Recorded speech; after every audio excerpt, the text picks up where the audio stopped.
What's up, SFA Lumberjacks? We got a great show planned for you today. We'll be talking with Dr. Juan Urania about his experience as both a musician and a professor here at SFA. Don't go anywhere, and don't change that channel. You're watching JackTalk.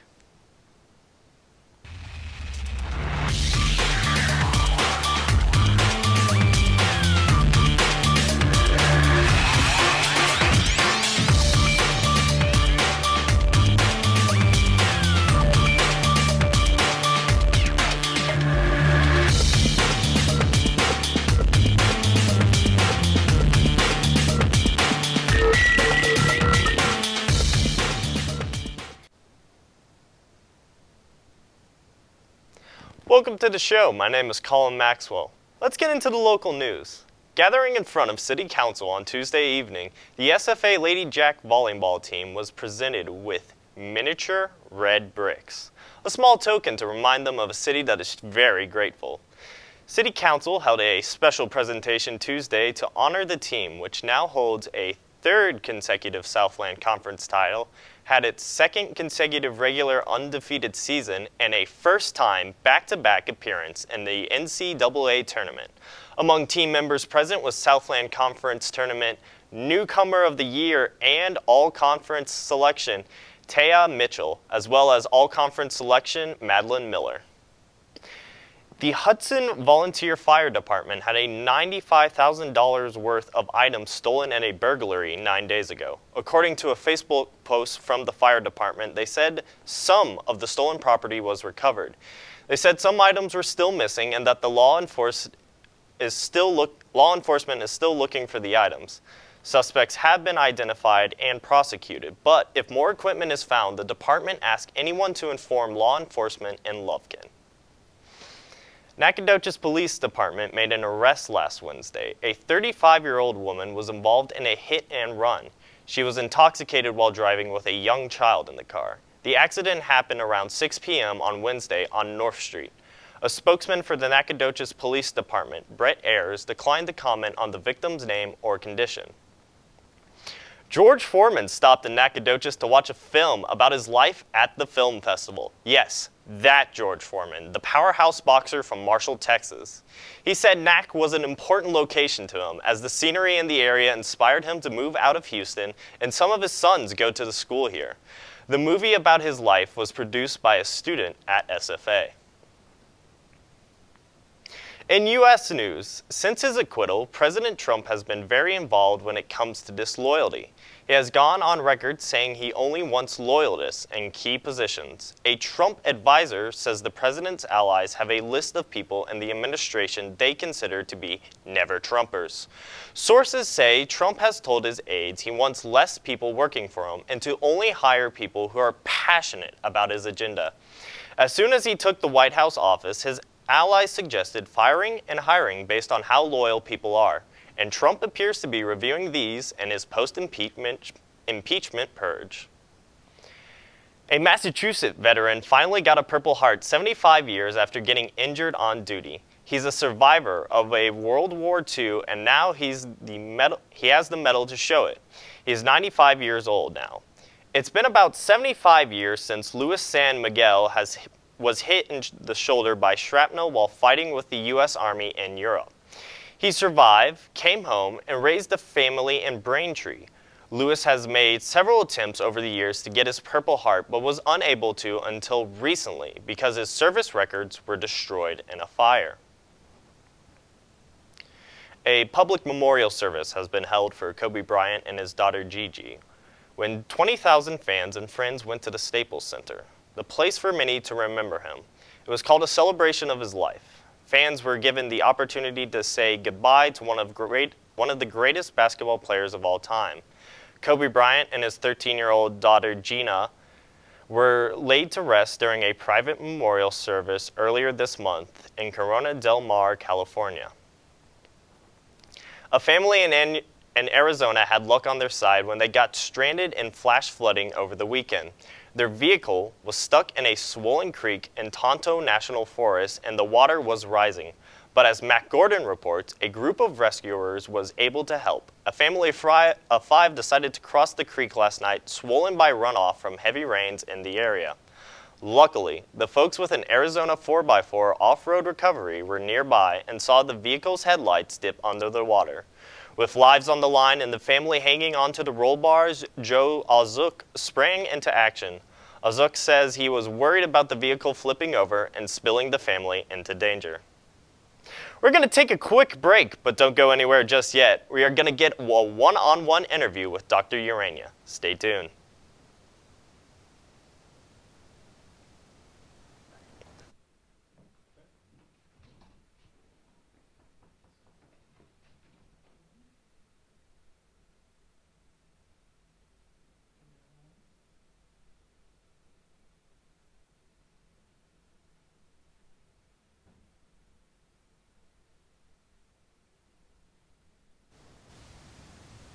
Welcome back to JackTalk. I'm joined by Dr. Juan Urania of the Languages, Cultures, and Communication Department.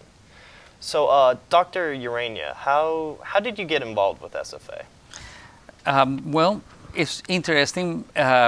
We moved from Costa Rica. My wife is from Texas. I am from Costa Rica. So we moved from Costa Rica in 1995, almost 1996. Gina, my wife, was finishing her PhD, and we decided to start a new life here in Texas. We were living in Tyler. Pretty soon, when she finished her PhD, right, she was invited to work as a visiting professor in SFA. Mm-hmm. So we moved from Tyler to Nacogdoches. Okay. And what was like 1 year visiting, it became our home for almost 20 years. And that's why I ended up first working in public schools, because I already was a school teacher in Costa Rica. I was a musician, and I was a music teacher. Right. But I decided to continue studying. I studied a master in music composition here in SFA, mm-hmm, and then I studied my PhD in Texas A&M. Right, yeah. Mm-hmm. That's too cool. As a member of the language department, one of the extra activities you provide is the chance for students to travel abroad. Do you feel it is important for students in general to get that kind of experience? I think that is very important because there is a world out there, a whole world with, there are different cultures, some of them similar to our culture, some of them very different. And it's always good to me, we always learn knowing other people and knowing other cultures. And not only that, and that include the knowledge of learning another language, which is always very useful. Right.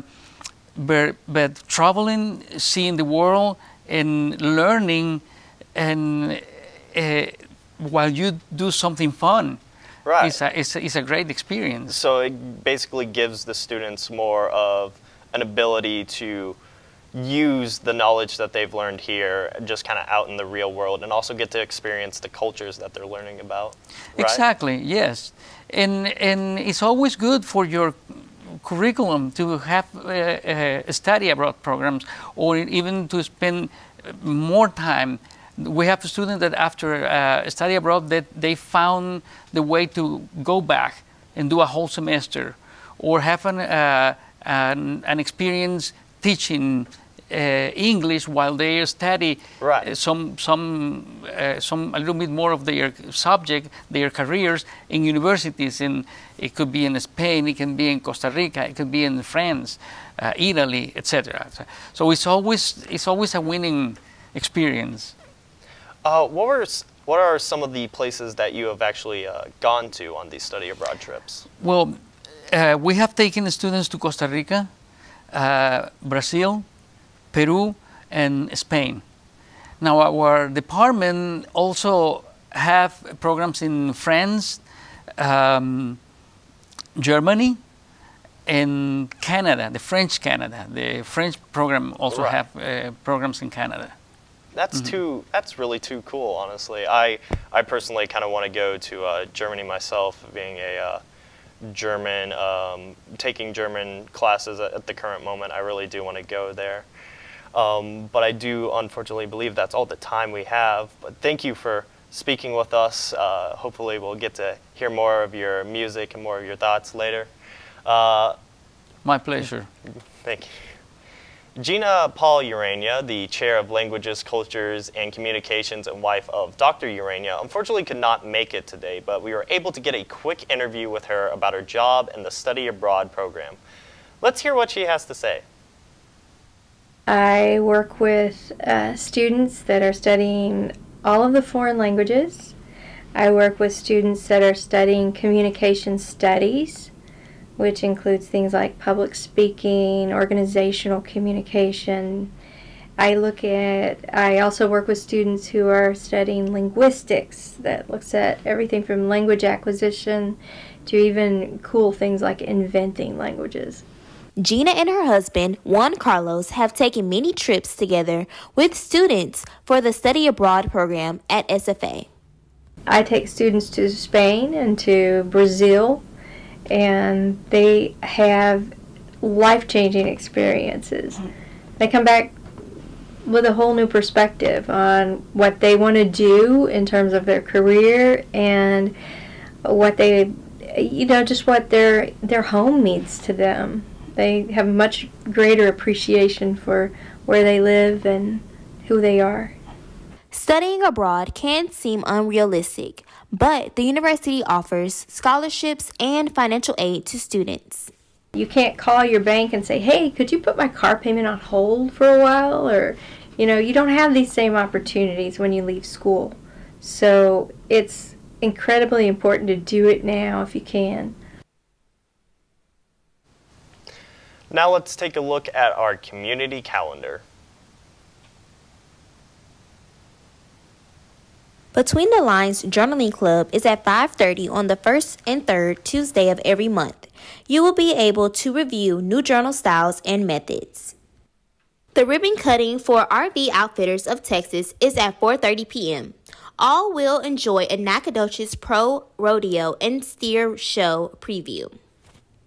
There is a reception honoring Alton Fraley at 4 p.m. He has served the past 2 years as NISD Interim Superintendent. Library After Hours Nerf Battle is at 5:30 p.m. Enjoy an old-fashioned Nerf war in the library. This is open for ages 10 to 19. There is a basic embroidery class at 2:30 p.m. where you can learn the foundation stitches of basic embroidery that can be used for any creative project. This is open to anyone above 18. There is a sparkly soap class at 5:30 p.m. Come learn how to make glycerin melt and pour soap with sparkles and glitter in any shape. This event is open to ages 10 to 19.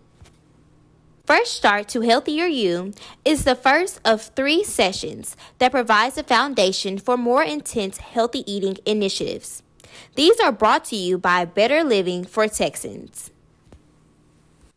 The Lunch Hour Book Club meets at noon and is for anyone above 18 who wants to give feedback on books they're reading and receive recommendations for future books. The Cherokee Craft and Trade Fair starts at 10 a.m. There will be crafters, gifts, and food trucks for you to shop and enjoy.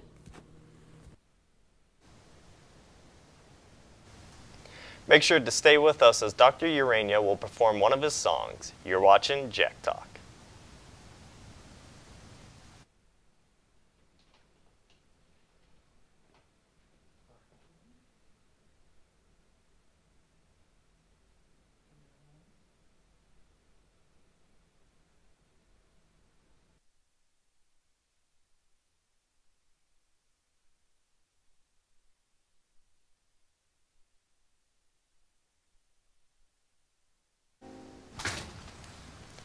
We've teased him, and now here he is, recorder of 11 albums, Dr. Juan Carlos Urania with El Payaso Marinero.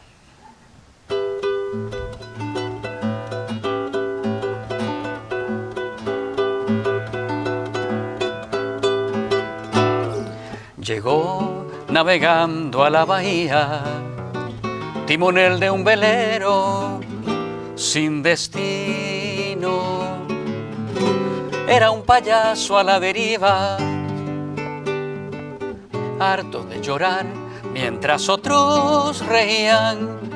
En la proa del velero iba un oso vestido de policía que se escapó de su encierro, harto de bailar con un tutú de bailarina. Si él pudesse sorrir, pudesse voar além das areias, voar, voar pra você, procurar por você entre aquelas infinitas estrelas. La la la na na na na.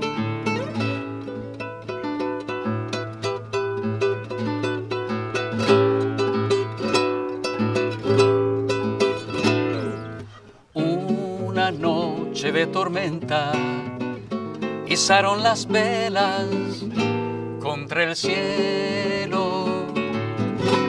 Oso y payaso marineros se hicieron al mar, pero jamás volvieron. Y el destino de los hombres en los juegos de un niño contra el mar se batía.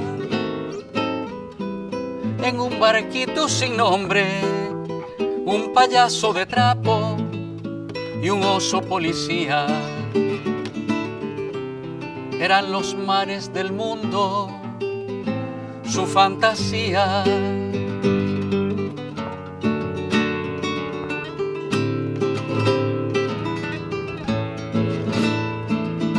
La la la la la la. La la la la la la la la la la la la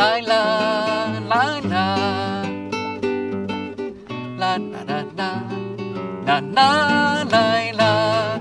Si él pudesse sorrir, pudesse voar além das areias, voar, voar pra você, procurar por você entre aquelas infinitas estrelas. Ay la la la la la la la. Ay la la la la la la. La la la la la la la.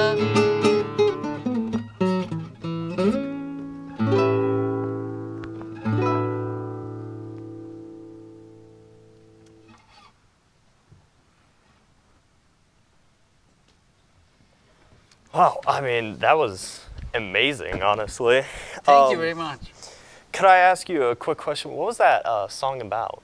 Well, this song is interesting because it mixes two languages. It's in Spanish and Portuguese. Really? And it is about El Payaso Marinero, mean The clown the sailor? clown sailor. And that's the chapter of a novel by a very well Brazilian writer, Jorge Amado, Right. Mar Morto, which means Dead Sea. It's a very interesting name because the Brazilian sea is very alive. Yes. It's actually a live sea. Right.